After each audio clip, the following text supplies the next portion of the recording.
Muy buenas noches, Karen. Gracias. Gracias a Latin Juris, gracias por este espacio para compartirlo con hermanos latinoamericanos, para poder compartir también un poco de la configuración constitucional que tenemos de la acción de habeas corpus, de este mecanismo de protección o de tutela reforzada contra aquellas actuaciones de particulares, de autoridades administrativas, de autoridades judiciales, que pueden afectar inconstitucionalmente o de una manera contraria a la Constitución, los derechos de libertad física, también la integridad personal, moral y psíquica de personas que están privadas de libertad. Vamos a compartir la experiencia salvadoreña y bueno, a partir también de lo que de pronto pues, se genera o se escucha afuera, ¿verdad?, de nuestro país sobre lo que está ocurriendo, sobre todo por la política que se tiene de seguridad ciudadana, la política criminal que tiene el Estado, pues de pronto se pueden escuchar muchas situaciones, muchos cuestionamientos, muchas apreciaciones pues, de parte de diversidad de sectores, si en realidad pues, se está dando una verdadera tutela a través, por parte de la Sala de lo Constitucional, a través de este mecanismo de protección reforzada, insisto, de la libertad y de la integridad. En ese sentido, escuchando hace un momento al doctor Edwin, pues me llamaba la atención porque me parece que coincidimos mucho o va a coincidir lo que yo voy a expresar con algunas de las ideas que él estaba manifestando. Acá en El Salvador, el habeas corpus o la exhibición personal es una acción constitucional. Es un proceso constitucional que representa un mecanismo, como ya lo anunciaba, de tutela especial, de tutela reforzada, un mecanismo que pretende, pues obviamente, garantizar o pretende revertir aquellas actuaciones, tanto de autoridades administrativas, Fiscalía General de la República, Policía Nacional Civil, como de autoridades judiciales, es decir, jueces y magistrados con competencia en materia penal. Y de igual manera contra particulares que en sus actuaciones o que obviamente pues en sus decisiones emitan o afecten el derecho de libertad ambulatoria, el derecho de libertad personal y que también afecten la integridad física, psíquica y moral. Ahora bien, en cuanto a este mecanismo de tutela reforzada, es importante señalar lo siguiente. Debe acreditarse en las acciones, en las solicitudes de habeas corpus que se presentan ante la Sala Constitucional de El Salvador, que es el Tribunal Constitucional o Corte de Constitucionalidad, como se le denomina dependiendo del esquema, como se le denomina en algunos países de nuestra Latinoamérica, debe acreditarse cuál es la vulneración constitucional y establecerse una relación de esa categoría, de ese derecho, con o en relación a la incidencia en la libertad por parte de la decisión o por parte de la actuación que está llevando a cabo, como ya lo mencionaba, una autoridad judicial, administrativa o incluso particulares. Es decir, no basta solamente con plantear ante la Sala Constitucional que hay una afectación al derecho de libertad, que eso es, obviamente, es una categoría bastante amplia y puede ser totalmente subjetiva. Y es importante también partir de cuáles pueden ser las afectaciones constitucionales o susceptibles de conocerse en un proceso de habeas corpus, para que luego pues la Sala Constitucional de El Salvador esté habilitada para el conocimiento de las peticiones. Y esto es importante aclararlo porque de pronto dentro del proceso penal, como ocurre obviamente en toda Iberoamérica, existen mecanismos ya de tutela ante los jueces ordinarios, ante los jueces de legalidad. Los derechos de los imputados, y los derechos del imputado específicamente en El Salvador, que están regulados en el artículo 82 del Código Procesal Penal, pues obviamente están para que en principio sean los jueces que tienen a su conocimiento los diferentes procesos quienes deban tutelar, quienes deban tomar todas las medidas necesarias para evitar que esos derechos sean vulnerados y para que obviamente los mismos puedan cumplirse de manera adecuada, tanto constitucional como legalmente hablando. Ahora, lo que de pronto ocurre en los planteamientos de los litigantes ante la Sala Constitucional es que no se realiza una adecuada configuración de cuál es el derecho o la categoría constitucional y cómo éste incide en el derecho de libertad física, en el derecho de integridad. Y ahí se da el principal problema, sobre todo por el contexto que tenemos, ya lo mencionaba hace un momento, pues de pronto se puede generar mucha desinformación. Y en ese sentido también es importante señalar lo siguiente. En todo caso, pues, y bueno, más que en todo caso, es importante tener presente que el régimen de excepción, que es una facultad constitucional del Congreso de la Asamblea Legislativa, que está prevista en nuestra norma fundamental, en nuestra Constitución, en ningún momento ha anulado, en ningún momento excluye el control de garantías que debe realizar cada juez en específico que tiene a su conocimiento o bajo su conocimiento los diferentes procesos penales contra pues, cualquier persona, cualquier ciudadano. Es decir,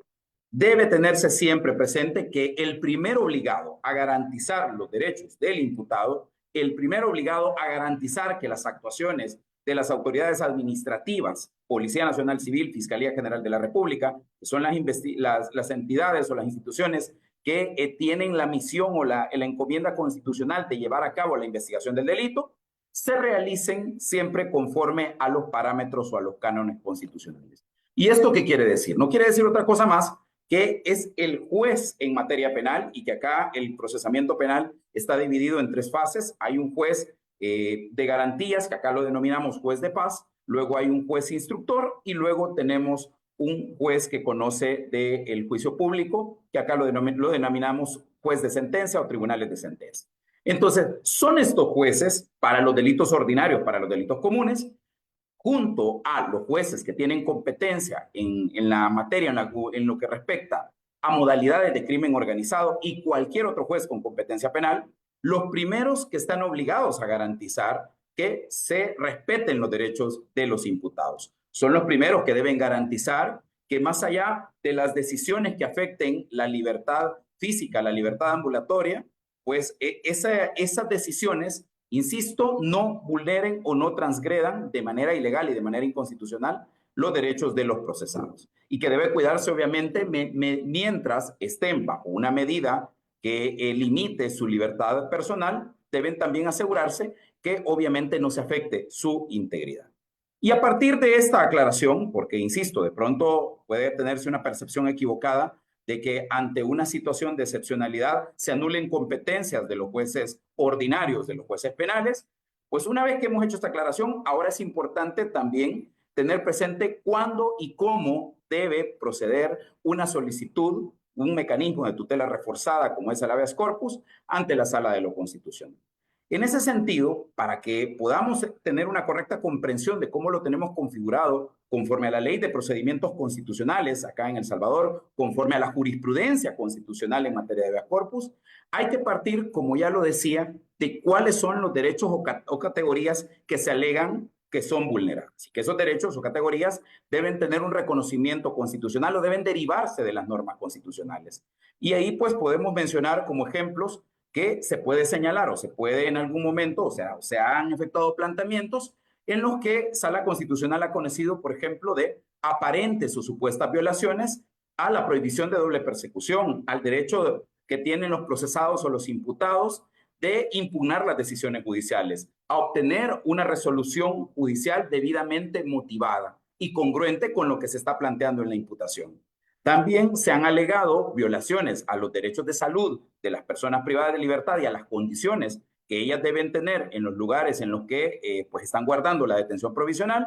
y también obviamente pues se alegan vulneraciones o violaciones frente a las detenciones que efectúa la Policía Nacional Civil o miembros pues de la Fuerza Armada, del Ejército, que colaboran en tareas de seguridad pública. Entonces, al tener este abanico de posibilidades, al tener esta diferente o esta variedad de situaciones que pueden tener alguna incidencia constitucional, es aquí donde hay que hacer una correcta aclaración o es una correcta identificación de cómo se puede vulnerar alguno de estos derechos, alguna de estas categorías constitucionales a partir de la actuación de una autoridad judicial o administrativa. Y el problema ocurre cuando de pronto en las solicitudes que se plantean ante la Sala Constitucional no se dice de manera específica, no se dice de manera concreta, hay una afectación, por ejemplo, al derecho a la salud. No se dice cuál es el padecimiento, no se dice, por ejemplo, cuáles serían los medicamentos que debe tomar esa persona para que su salud, mientras está en detención provisional, pues no se vaya a ver disminuida, mermada o afectada. Tampoco, pues, se especifica, por ejemplo, cuando se habla de que es una detención o se considera por parte del peticionario que es una detención que no tiene fundamento en los cánones constitucionales y en los parámetros legales, pues no se le dice de manera detallada a la Sala Constitucional, mire, la afectación viene porque, por ejemplo, no hay una motivación. mire, de pronto pues la afectación o la orden de detención adolece de este vicio, adolece de esta situación, sino que únicamente se hace relación en las solicitudes a situaciones abstractas, indeterminadas, muy, pero muy vagas. Y es por ello que la Sala de lo Constitucional, no obstante que adolecen de estos vicios para entrar a conocer de la pretensión, pues ha realizado una gran cantidad de prevenciones, sobre todo a las solicitudes que vienen derivadas de las capturas vinculadas o relacionadas con el mecanismo del régimen de excepción. Y no obstante que pues, se ha dado la oportunidad para que el peticionario pueda subsanar, pueda completar la deficiencia que tiene su pretensión, que tiene su solicitud, pues la mayoría de estas no han sido evacuadas o no son subsanadas en legal forma. Insisto, es una situación que se ha vuelto bastante reiterada en los últimos 2-3 años, que es lo que tenemos ya de vigencia desde el marzo de 2022 del régimen de excepción, y por lo tanto viene a representar una limitación para la Sala de lo Constitucional a efecto de poder conocer, de poder depurar, de poder pronunciarse sobre una eventual vulneración a los derechos de libertad física e integridad. Sin embargo, también es importante mencionar lo siguiente, y es un contexto que de pronto también no se toma en cuenta por parte de las personas o de los abogados, de los profesionales del derecho que acuden o que piden una tutela ante la Sala de lo Constitucional. Desde el año 2015, a través de una sentencia de inconstitucionalidad, la conformación subjetiva de la Sala en ese momento declara a las maras o pandillas terroristas. Y esta sentencia de inconstitucionalidad, que es de obligatorio cumplimiento para toda la comunidad, para todo el pueblo salvadoreño, para toda la ciudadanía, todos los que vivimos o residimos acá, esta sentencia o esta decisión vino a marcar un cambio de paradigma. ¿Por qué? Porque al declararlos terroristas, la Sala Constitucional habilita el cambio de paradigma en el sentido que ya no es necesario acreditar per se, acreditar a priori un hecho consumado, un delito consumado, sino que basta comprobar la mera pertenencia a una mara o pandilla.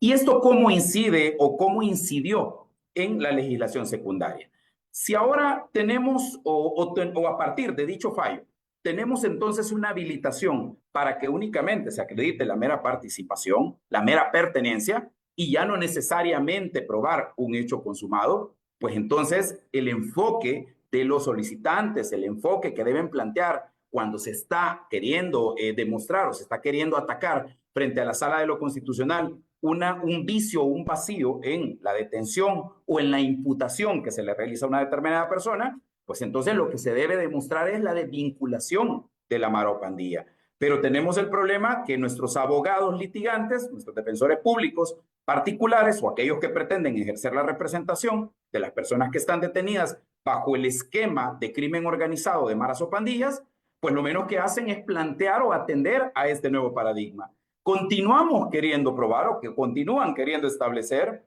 todavía situaciones o imputaciones que estén íntimamente relacionadas con hechos consumados, cuando no se ataca, por ejemplo, que si la vinculación que se le está haciendo, la imputación que se realiza, sí es o tiene los elementos mínimos necesarios para sostener una vinculación o una participación, tener una pertenencia a una estructura criminal, y que obviamente a partir de esa vinculación o de esa aparente vinculación, pues obviamente se ejerce un determinado rol dentro de la mara o pandilla. Pero esto casi no es cuestionado, por no decir que no se cuestiona. Los defensores siguen todavía arraigados, siguen todavía anclados en aquella idea que basta con acreditar que si se tienen arraigos, que si no se tienen arraigos, que si los arraigos, que son obviamente esos presupuestos que le ayudarán a un juez de garantías, que le ayudarán a un juez instructor a determinar si se aplica o no se aplica la medida cautelar más gravosa como es la detención provisional. Entonces, de pronto nos quedamos cortos o se quedan cortos con ese enfoque o con esa práctica o con esa costumbre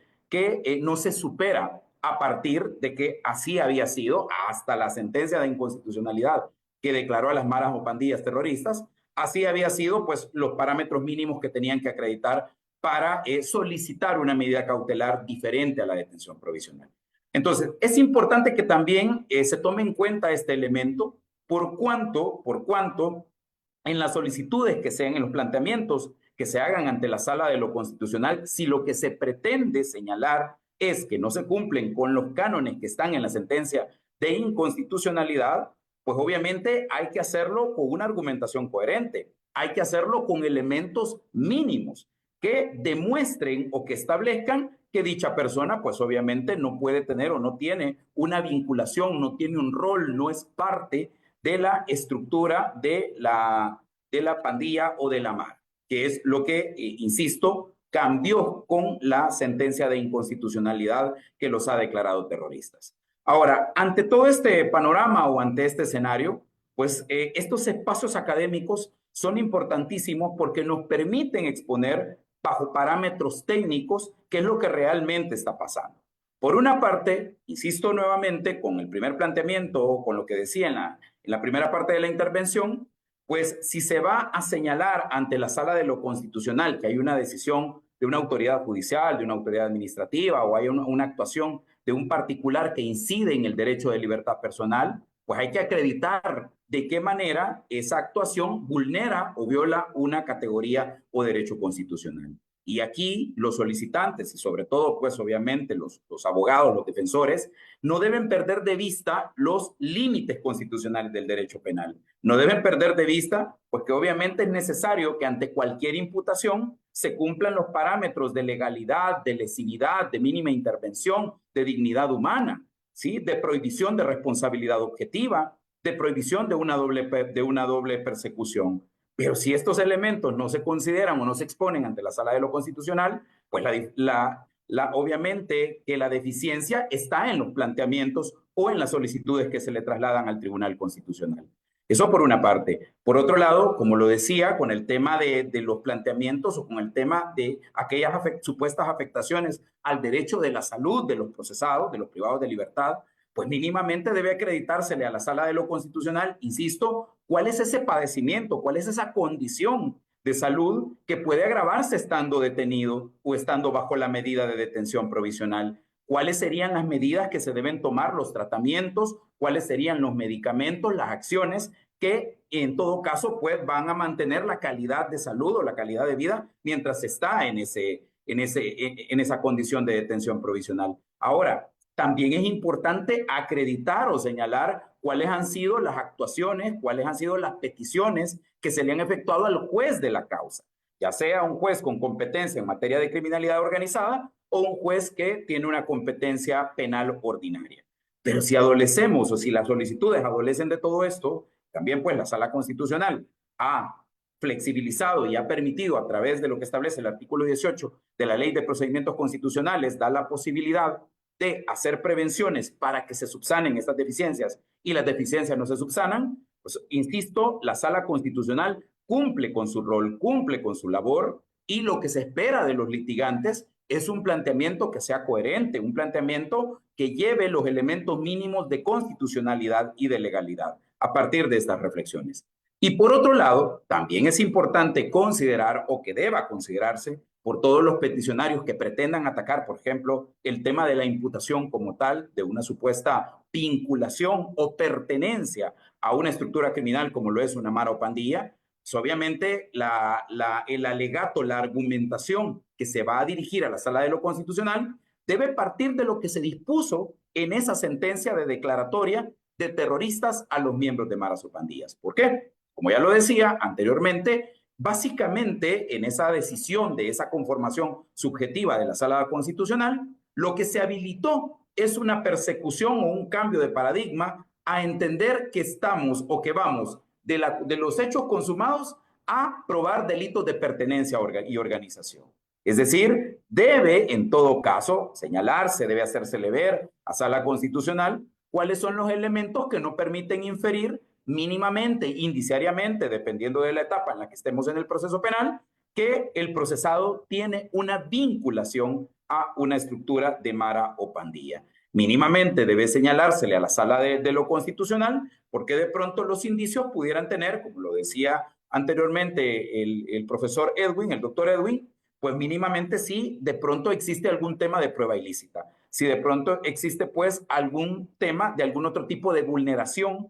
que se haya dado al momento de que se efectuó la captura. Pero lo que ocurre o lo que se ha planteado son imprecisiones, son afirmaciones vagas, sin contexto, sin que se defina o sin que se considere también cuáles son las facultades legales que tiene la policía de investigación y que están perfectamente definidas en el artículo 271 del Código Procesal Penal. Y este elemento también es importante, ¿por qué? Porque conforme a la regulación del Código Procesal Penal y a las facultades de la Policía de Investigación, pues el legislador salvadoreño desde hace más de 10 años, un código procesal que tenemos vigente desde el año 2011, ha permitido o posibilitó que la Policía de Investigación actúe inmediatamente que tenga conocimiento de la existencia de un hecho que tenga apariencia de delito. Y en ese sentido, la actuación no necesariamente requiere a priori de tener una dirección funcional o tener una coordinación con la fiscalía, sino que, como lo dice el mismo código, la policía debe evitar que se produzcan consecuencias ulteriores, ¿sí? Como resultado del hecho delictivo. La policía de investigación debe intervenir también si la víctima es una persona menor de edad, si es un niño, niña o adolescente. Y de igual manera, pues es importante señalar que también la policía de investigación tiene la facultad o que realiza labores de investigación, tiene también la facultad de desarrollar o de llevar a cabo actos urgentes de comprobación para pues evitar la pérdida de indicios que posteriormente pueden ser considerados como elementos de prueba ya en un proceso penal. Entonces, con todos estos elementos, pues lo que tenemos o la realidad que tenemos del habeas corpus, de este mecanismo de tutela reforzada, es que de pronto la comunidad jurídica, defensores particulares, públicos o los solicitantes en general, no tienen una adecuada orientación o no tienen un concepto adecuado de cuáles son los elementos que en todo caso deben plasmar en sus solicitudes. No se tiene claro cuáles serán, obviamente, dependiendo de qué vicio se esté señalando, dependiendo de qué afectación constitucional se esté señalando, pues cómo debe realizar el planteamiento y sobre todo establecer esa relación clara entre la decisión, como ya lo decía, de la autoridad administrativa, de la autoridad judicial o del particular. Todos esos elementos son elementos de configuración legal y también jurisprudencial que siempre han estado ahí presentes, sobre todo en la jurisprudencia de las diferentes conformaciones subjetivas de la Sala de lo Constitucional y que vienen como criterios persistentes desde hace muchos años. Ahora que de pronto, pues, presentar solicitudes en masa definitivamente se ha descuidado el elemento técnico, pues esa es una realidad evidente cuando se revisan acá las solicitudes o los planteamientos que de pronto pretenden que la Sala de lo Constitucional conozca de determinadas actuaciones o de determinadas decisiones que pueden tener o que tienen incidencia en los derechos de libertad y en los derechos de integridad. Básicamente, Karen, y pues obviamente a todo el auditorio, esa es la configuración legal y procesal constitucional, y que obviamente jurisprudencialmente respaldada, que tenemos del mecanismo de tutela reforzada del habeas corpus en El Salvador. Estimado doctor, muchísimas gracias por su ponencia. Quisiera saber a la audiencia que está dentro de Zoom, si tienen alguna pregunta, pueden levantar la mano o en redes sociales también, si desean realizar alguna pregunta para nuestro ponente.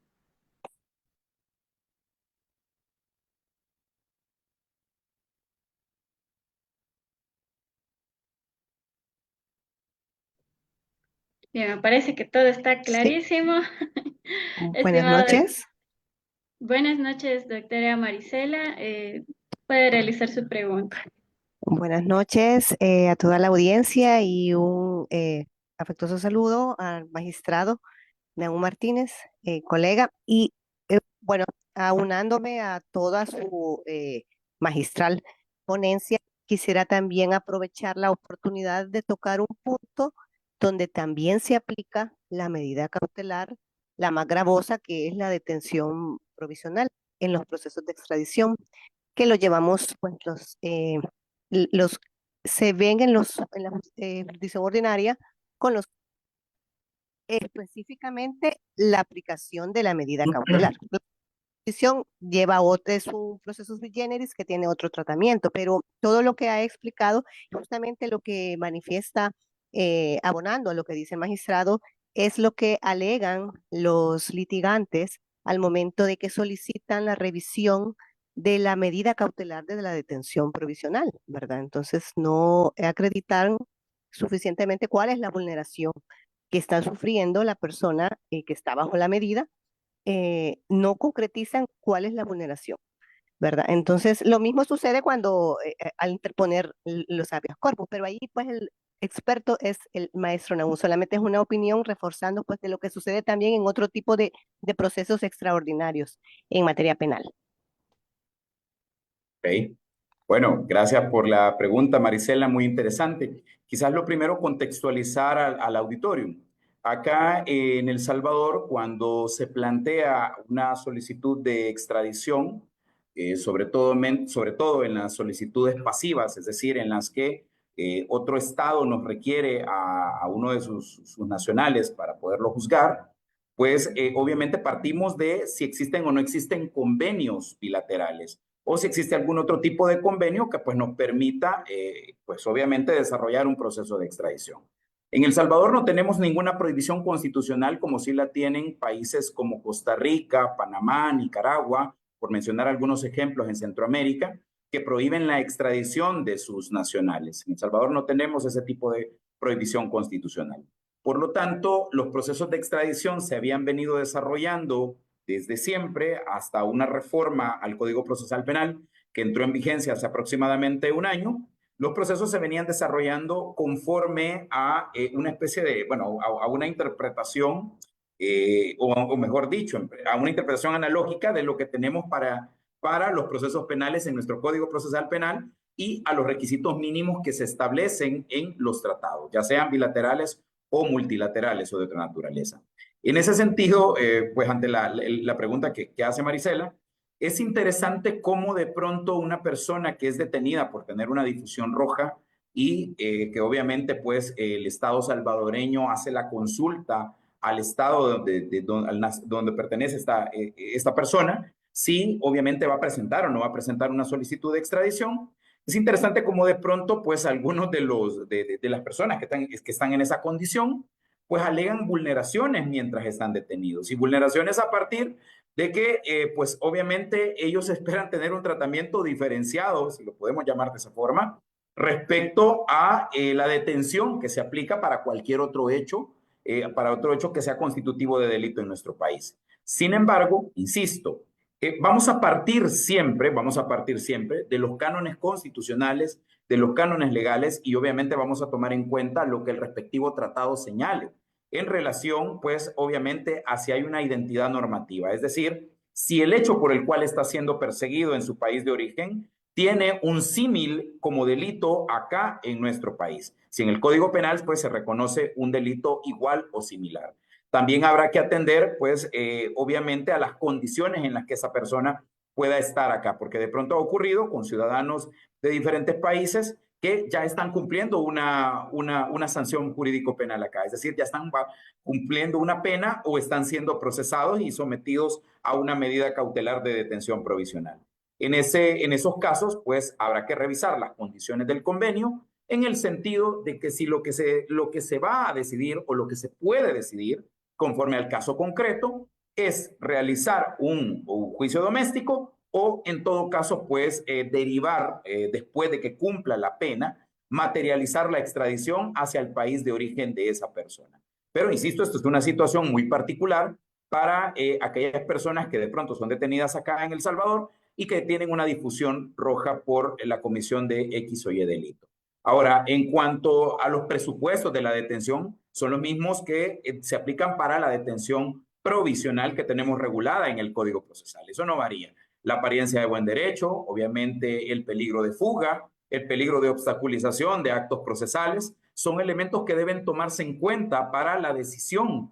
que se adopte por parte de los juzgados o los tribunales que tienen a su cargo el trámite de extradición y en definitiva pues también por la Corte en pleno que es la que debe decidir sobre extraditar o no a una determinada persona. Básicamente eso sería pues como para tratar de responder a la pregunta que planteaba Marisela.